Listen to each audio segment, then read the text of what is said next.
something else has come up in the news, and this hasn't. I have no horse in this race at all. All right. But nevertheless, I feel like I'm going to comment again, even though I probably shouldn't. I probably should keep my mouth shut. But what the hell? Why not? Go for it. So I don't know if you're familiar with this story, Steve, but there was a WNBA player who was playing over in Russia because I don't know when the WNBA season is, but apparently it's not now. So she was over playing in Russia during the off season to make some money. So that's like an alternate league she can play in to supplement her income? Yeah.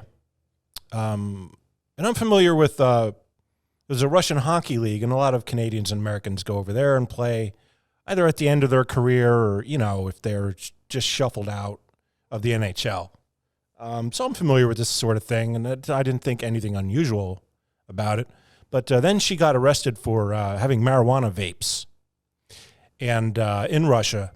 And this was right at the beginning of the Russian invasion of the Ukraine. And was that it? What? Was that what you were pissed at me for?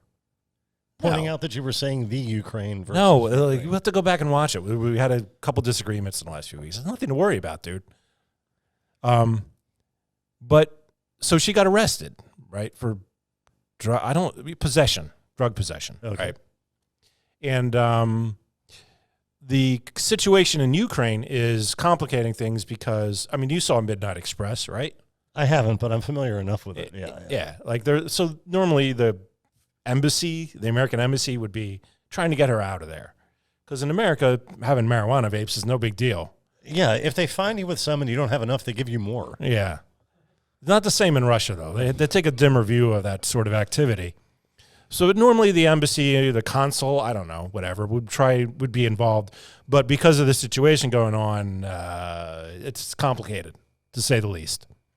All that's understandable. And this has been going on for weeks now.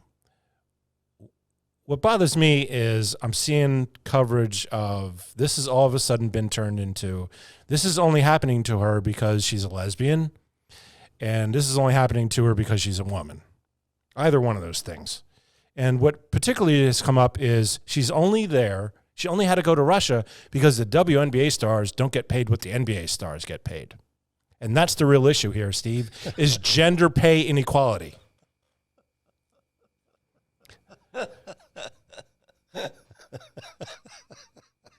I swear, Google this. You will see all the news stories. Do we have to explain this? Do people not understand why that is just the utmost of malarkey? I believe everyone knows.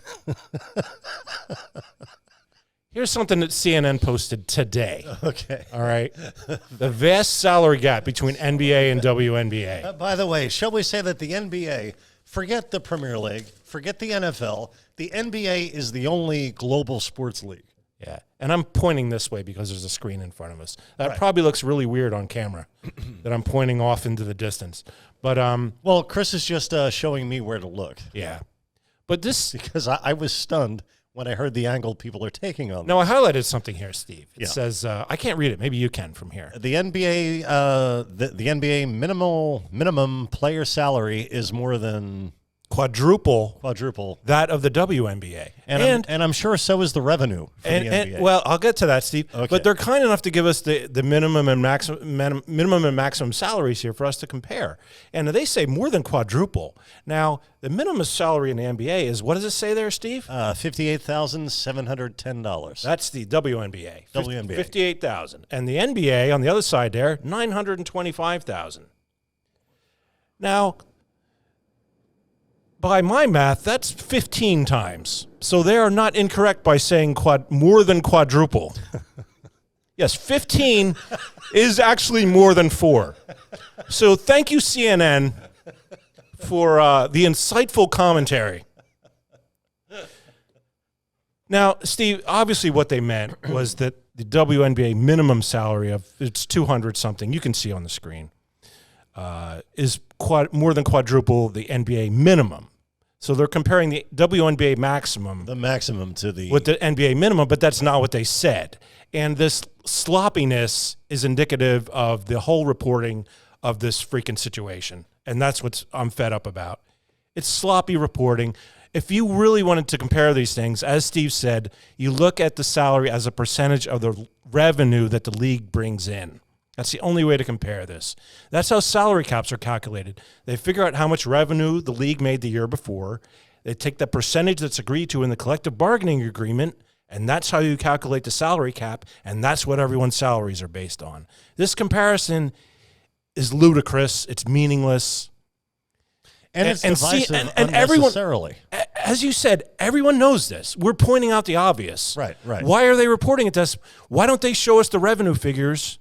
Report on that. And then, the NBA pays the players 70% of league revenue. The WNBA only pays 40%. That would be real gender pay inequality. That would be the conversation to have here. The fact that they're obscuring it, I'm led to believe there is no gender pay inequality here. Otherwise, why wouldn't they lay the facts out for us? Right. Well, see, the problem is if they reported it accurately or with sensitivity toward the numbers, understanding that numbers don't lie.